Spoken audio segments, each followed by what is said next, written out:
Mirasee. If you jump out of the airplane and you are now still scared, what have you actually done? You've actually created those neurological connections even deeper because now you've just proven yourself right. I'm scared of heights. I can't believe I did that, what have you. So that's my example of outside of your comfort zone. Is it always the case that you need to step outside your comfort zone to be successful? Are there situations when it makes sense to stay right where you are? We hear the phrase, you need to go outside your comfort zone. That's where the growth happens. But is there another way to think about it? I'm Melinda Cohan, and you're listening to Just Between Coaches.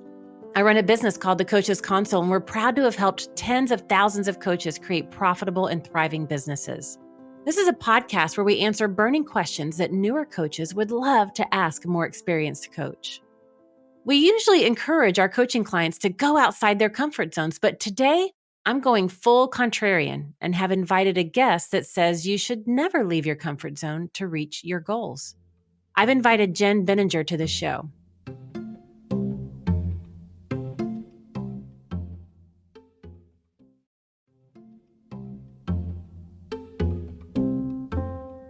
Jenn is the CEO and founder of Genius Unlocked Coaching Institute. As a business coach and master trainer, she helps coaches accelerate their wealth to overcome limiting decisions and call on their intuition and increase the closing ratio for sales. Welcome, Jenn. Thank you so much, Melinda. It is such an honor to be here sharing this beautiful topic with your listeners. And I'm so excited to have you on the show. But before we dive in, would you mind sharing a little bit of your background and how you started Genius Unlocked Coaching Institute? Absolutely, my pleasure. I have been a long-term entrepreneur. I started my very, very first business in 1997. I was a wedding consultant. I realized that I really had this pull to go out and help more people out in the entrepreneurial space. So I started my first business, and eventually I became a very successful business coach. And what prompted me to shift into Genius Unlocked and doing more of the mindset work and inspiring them on why they should stay in their comfort zone, I was very much working in the conscious mind when I was a business coach. I can tell you how to get to multiple six figures and even seven figures. Why are you not doing what I said? And I realized at that moment, about 6 years into that, pivoting into understanding that their unconscious mind is what is stopping them in the four inner voices, which is what's stopping them from understanding it consciously what to do, yet then unconsciously not being in alignment and having negative thoughts and emotions that is preventing them from doing that. So that pivoted me over to wanting to understand more about the unconscious mind. So then I went more down the hypnotherapy and energy work. And then I realized that they were doing so much healing in the unconscious mind. The conscious mind didn't believe it. I was like, ooh, let's go solve the unconscious mind. Well, that was short-lived because I realized pretty quickly that it's all about integrating the conscious and the unconscious mind. About 4 years ago, my business partner and I shifted and created Genius Unlocked Coaching Institute. And our mission is to create that sacred space for people to release the most vulnerable judgments about themselves, which is based in the unconscious mind. Yet you need the conscious and the unconscious mind to communicate and to solve the challenges together so that you can set your goals with your conscious mind and your unconscious mind is in alignment and you will go get them. So that was my journey to Genius Unlocked. And we do certify in 8 different modalities from NLP, timeline therapy, hypnotherapy, all the way through breath work and energy work, really with that mission and goal in mind, so that wherever your client is at, you can meet them with the modalities that will support that integration. What an amazing journey. I mean, just what an amazing journey, and bringing that alignment to the conscious and unconscious mind. Now let's talk about outside our comfort zone, right? Because I love the different perspective. And when I first was reading this, I was like, I could feel everything in my body going, wait, what? That's not right. And I'm like, just stay with me. I was very uncomfortable diving into this topic as we were getting ready for this. So how do you define what that means, outside your comfort zone? Yes. And this is for all of your listeners, is what is your definition of going outside of your comfort zone? Because it's all about language. What's the story we tell ourselves? before I tell you why we want you to stay in your comfort zone, let me talk to you, like you asked Melinda, like, what does it mean to go outside of your comfort zone? With your unconscious mind. So let's just say, this is the example I use a lot. It's a very simple example. Let's just say that you're afraid of heights. Okay. So someone would say, overcome and, go outside your comfort zone, go sign up for skydiving. Okay. So here's what's going on in your unconscious mind. You have a legitimate fear of heights. So the way that your brain works, and I'm obsessed with how your brain works, the way that your brain works is you have created these neurological connections that say heights equals fear.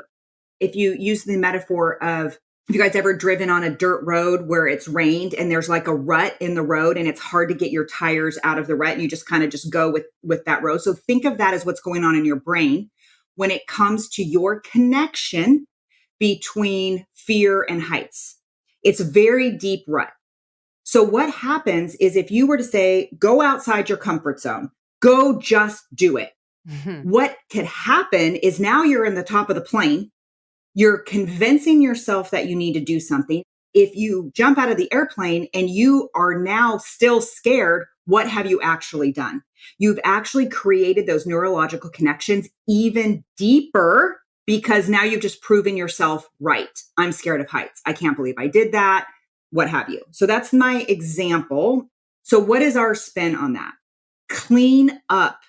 What specifically are you afraid of? Clean that up in your unconscious mind.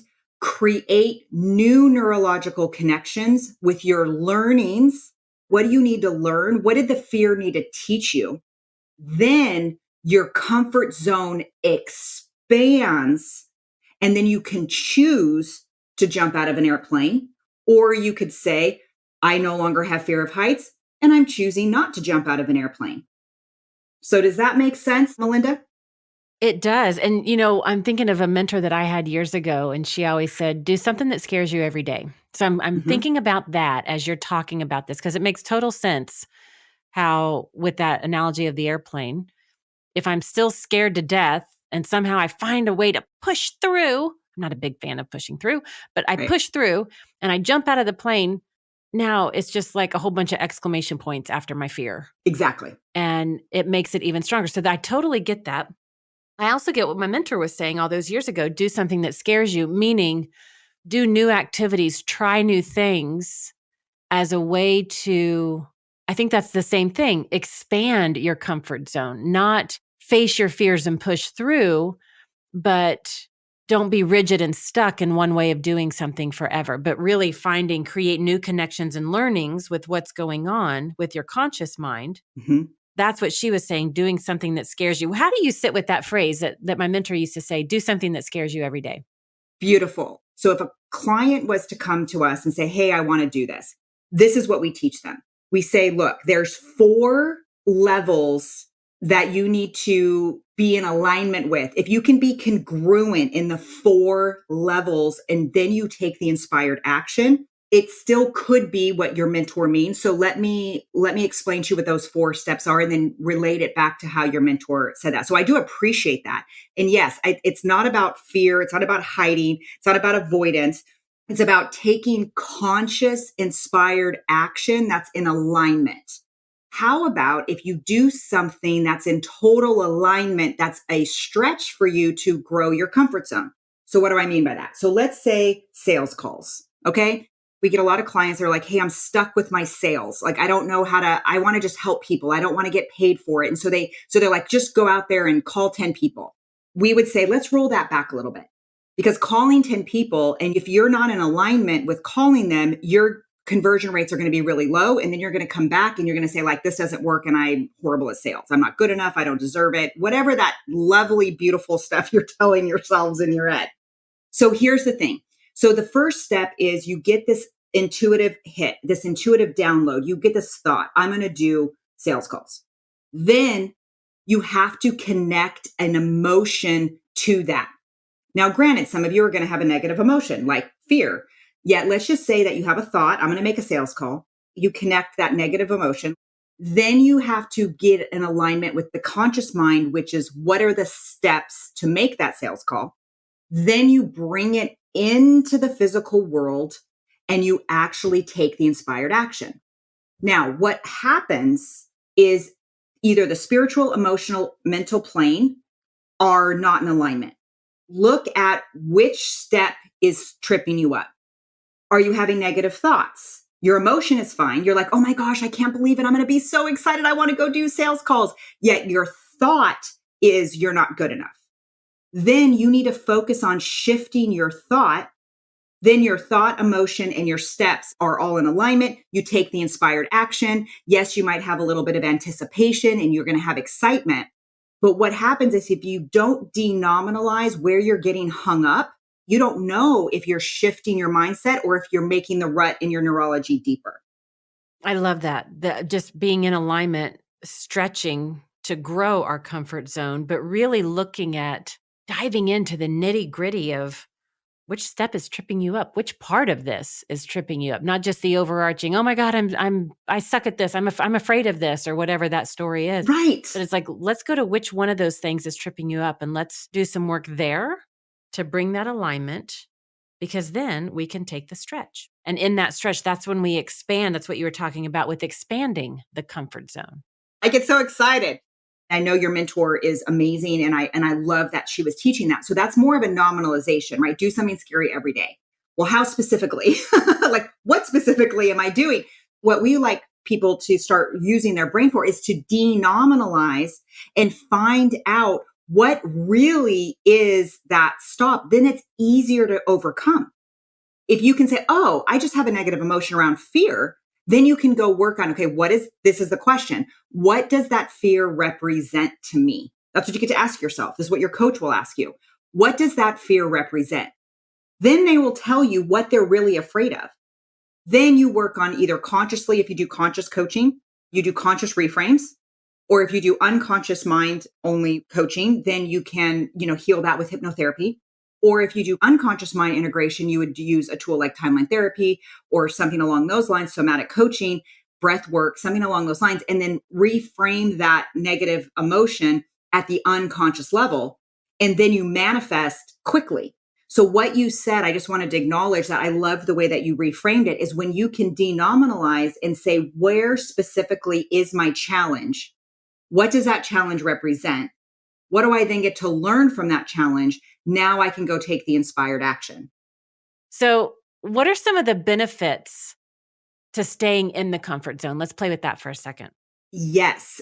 I love that you asked that question, because why in the world, Jen, would I want to even do any of this? So the benefits of doing this is truly connecting with your intuition. So let me define intuition for you. So we all have these 4 voices in our head. Okay. And I know we all have them. One of them is our inner ego. Their inner ego wants to defend the identity that you have created through your life, whatever that identity is. It could be wife, mother, coach, son, brother, husband, whatever identity that you've created in your life. Your inner ego wants to defend that. It'll show up defensive. It'll show up stuck. It'll show dug in, which is totally fine. These are all beautiful parts of ourselves. So I'm going to bring it together. Next, you have your inner critic. Okay. Now your inner critic wants to keep you where you're at because it knows how to act. So what does that mean? So people are like, well, I don't want to stay where I'm at. I'm in turmoil. I'm in stress. I'm in trauma. I'm in addiction. I'm in all this stuff. Yet your inner critic wants to keep you there because it knows how to do that problem. No one knows how to do your all's problem or your client's problem better than you or your client. So your inner critic is like, I know how to do this problem. We don't want to blame or shame them. They're trying to keep you where you're at because it knows how to deal with that. Then you've got your inner child. Now, your inner child shows up as that's where your hurt and sadness is. And you gain your inner child from your first, imprint years up until the age 7, sometimes up to the age of 14, which is where you start doing the process of individuation, which you start becoming you. And then you have all of the framework and the boundaries that are put upon you from parents, school, friends, church, whatever your environment is. Where did you grow up? Who did you grow up with? All of those things. And your inner child just wants to be seen and heard. So those are the 3 inner voices that a lot of other coaches will blame and shame those parts of you and will say, tell your inner ego to shut up. Name your inner critic something horrible and lock it into the basement of your brain. And then your inner child is like, just grow up and quit being a baby and, do all those things. No, no, no, no, no, no, ladies and gentlemen. Those three voices are your unconscious mind telling you you have something unconscious that you deserve to resolve. It's speaking to you saying, hey, look, I want to move forward, but I'm scared because I want to stay where I'm at. Your inner child is like, I want to be seen and heard, but I'm afraid I'm going to get hurt. Your ego is like, this is all I know to do. Your intuition, which is the other eye, is the translator between your conscious and your unconscious mind.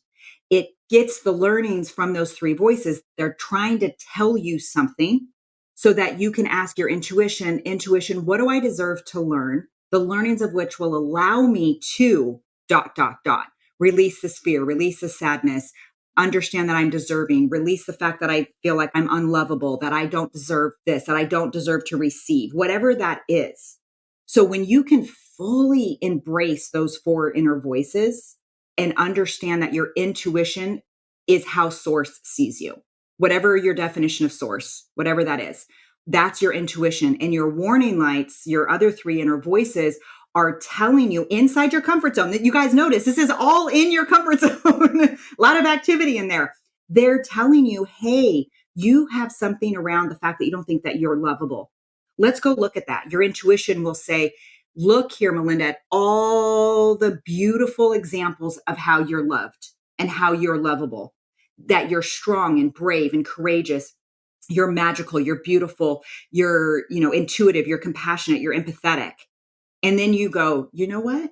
I am deserving of this. I am lovable. And you know what? I want to change the world. So I am going to be little anticipatory, little excitement, and I'm going to go make those sales calls because I want to change the world one person at a time. So those are our four voices that we have in our minds. Yeah. And it's interesting because I was reflecting on that phrase that I hear so many coaches saying, oh, your ego's trying to keep you safe. Just get out. We got to get you out of your comfort zone. And I have always had a hard time with that. It's like, well, the ego is trying to keep you safe. The ego, like you said, is digging in. But it's not about keeping safe with this tone of playing small or settling or being less than. It's just, hey, wait, we got to hang out here because you're missing the opportunity. You're not hearing what's really going on. That's right. And there's that chance for exploration. One of the questions that I would often ask my clients is when I would notice they've asked how to accomplish goal XYZ, whatever it is, and we've been coaching or guiding them, yet they still aren't doing it, like you said at the very beginning of the call. I would ask them and we would do some reflection time and inquiry in, well, how is you staying in this spot? How is it serving you? Yes. And there was always a great coaching question because then they could kind of dive in. And what I'm unpacking is through that coaching question, we were creating the space for them to hear that inner ego. What are they defending against? Or hear their inner critic of, here's what I do know, here's what I don't know. And hear the inner child where there might be hurt, sadness, or fear or whatnot. And so that when they could answer, here's how that is serving me, the way I describe it, they could find themselves right instead of beating themselves up. And in the finding themselves right, there's this ability to now look differently, choose differently if you wish. Not that you have to, but at least there's the opportunity. And that benefit of staying in the comfort zone is really understanding our translator, that intuition of what's really going on and finding that spot where we can make that shift. Beautifully said. The other benefit is when you stay inside your comfort zone, you're able to recognize patterns faster in your own unconscious mind. And so what do I mean by patterns? So how many of you on the line here have either dated the same person over and over and been like, why do I keep doing this? Or what's that cliche where they say, no matter where you move, your problems move with you? Yeah. It's because you keep wanting to go and do things outside without reflecting in. All of the answers are inside of you. So if you keep going outside to try to get the outside world to push in, you're never going to pick up the pattern because you're not looking at what does it actually mean to you? What does it represent to you? What was your life? What was your situation? What was your environment that created those negative thoughts and emotions? So when you can go inside and say, wow, I just realized that my boss, my best friend, and my husband, this was a real story. This is my story. My boss, my best friend, and my husband were really pretty much the same person. And it was mentally and emotionally abusive. So I got a new boss, got a new friend, don't have the husband anymore. I don't mean to be flippant. It was a very, long process, yet it was all about self-discovery because I just kept repeating the pattern in other areas of my life. And I was able to then go inside and say, wait, what identity was I protecting? Oh, I'm a cop's wife. I'm not going to be a statistic. I'm not going to be, 70% of police officers get divorced. I refused to be that. The work that I do, well, if your work is so good, how come you couldn't save your marriage? I'm like, no, I saved myself. I didn't need to save my marriage. I needed to save myself. And it was all of these outside identities that I was able to go inside, clear up. And now I run my own very successful coaching business, not working for someone else. And I have the most amazing friends and community around me that lift me up. And I completely turned my life into everything that I could have dreamed of. Yes, it took time. Yes, it's hard to deal with that stuff. You don't want to look at that stuff. That's why we stuff it down. Mm-hmm. Yet if you're willing to say, hey, look, everything's inside of me. My intuition is how source sees me. My intuition will never do me wrong. My intuition is always kind, maybe not always gentle, right? When we talk about going outside the comfort zone, you gave us that scenario of fear of heights, jumping out of a plane. You also kind of alluded to the making sales calls. We got to do that. This can be with any challenge or struggle or fear that we notice our clients bump into. It could be a client who dreads public speaking, but they've got to give a presentation for work and they've come to you Mhm. to coach them through that. And what I'm hearing in this is your approach to coaching them through that is not getting out of their comfort zone, but staying in their comfort zone and going back to those levels and breaking it down. What's the action you have to take? What are the negative emotions you connect with it? Get in alignment with the conscious mind. What are the actual, what are the steps we have to take? And then you actually take the inspired action in the physical world and you just break that down and you coach them where that fear is or where that trepidation or that doubt or uncertainty or whatever's going on for them. And that can be any situation, whether it's the coaches I work with that are trying to get clients or whether it's building a new relationship after a divorce or whatever those things are, right? It applies to everything. Absolutely everything. It applies to how much money you're attracting, how is your business growing, your health, your spirituality, your self-expression, your self-love, your family, your intimate relationships, and dare I say, even your sex life, ladies and gentlemen, Mhm. because money and sex are the most vulnerable places in your life.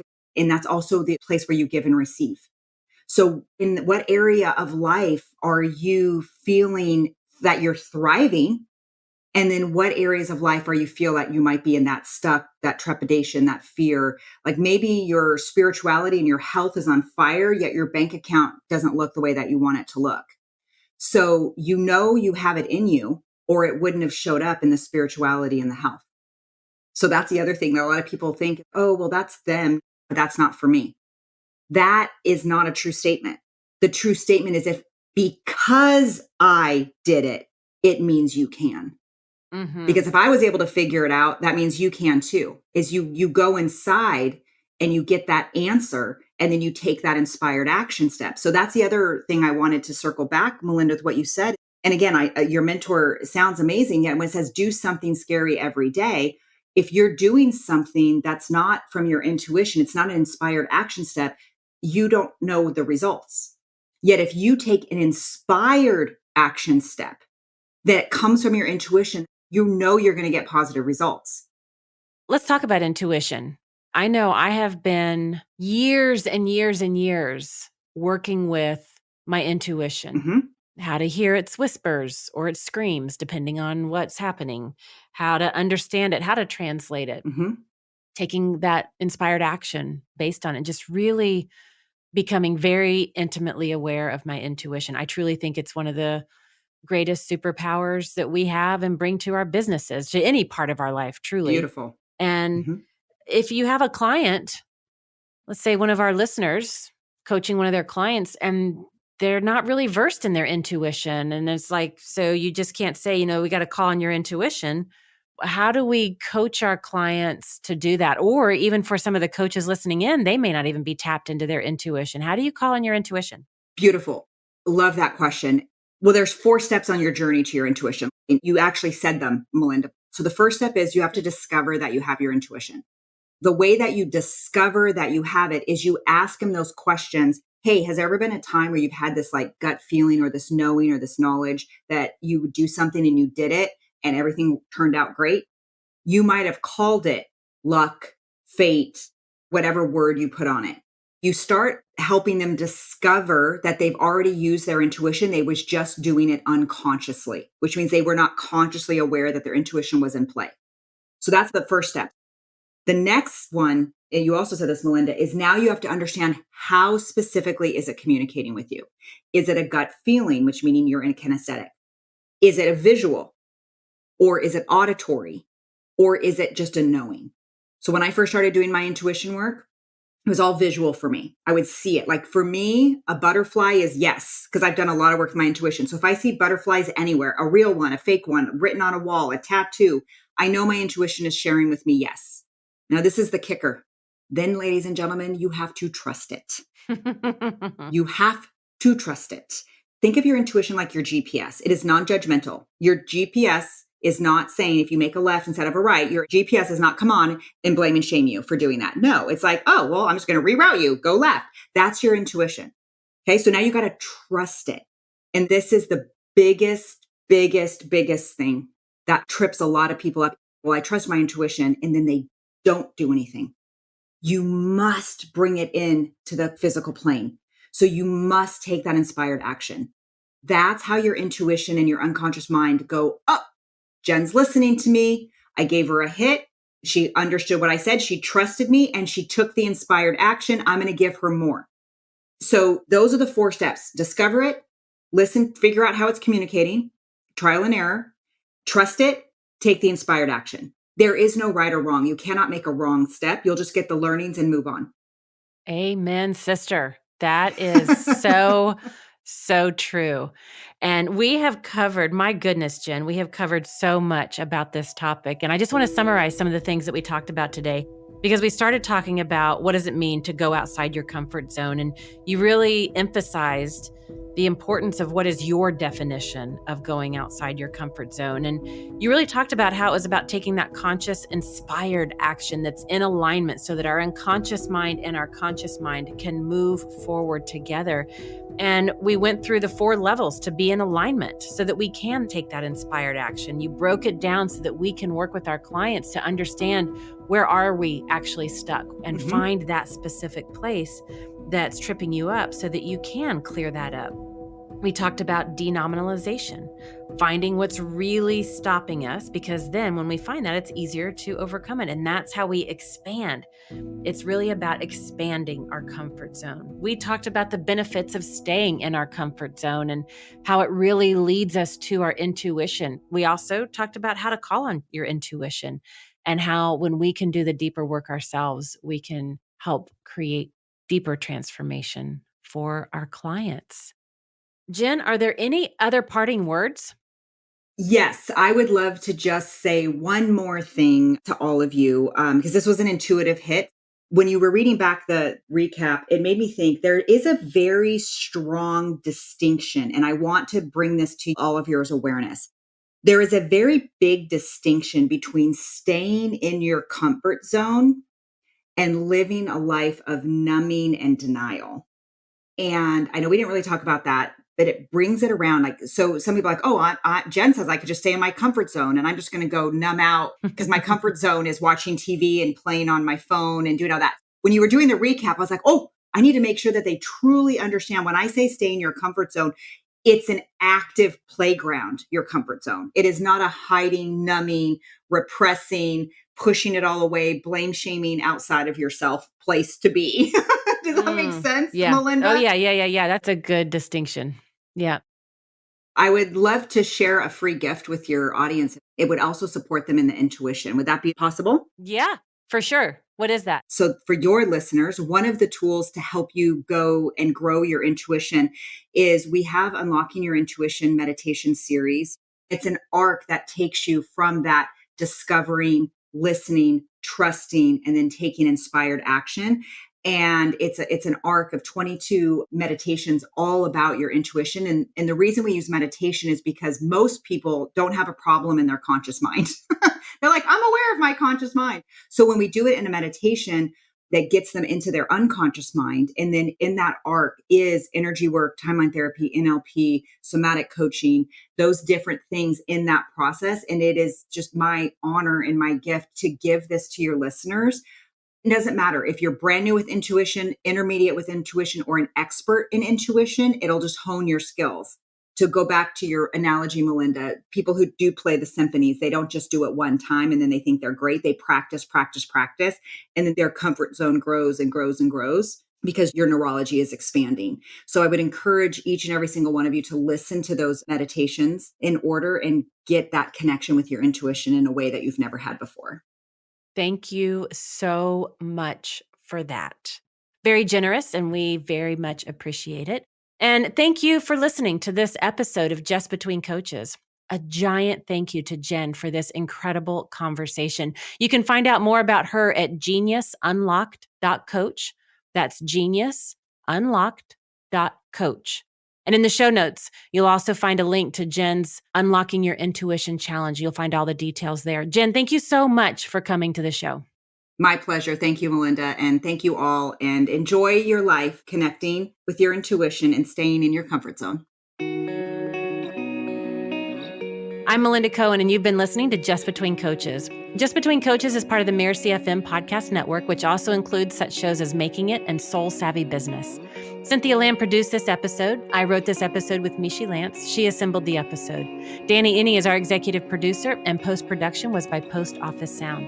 If you want to listen to upcoming great episodes on Just Between Coaches, please follow us on Spotify, on Apple Podcasts, or wherever you might be listening right now. And if you like the show, please leave us a starred review. It is the best way to help us get these ideas to more people.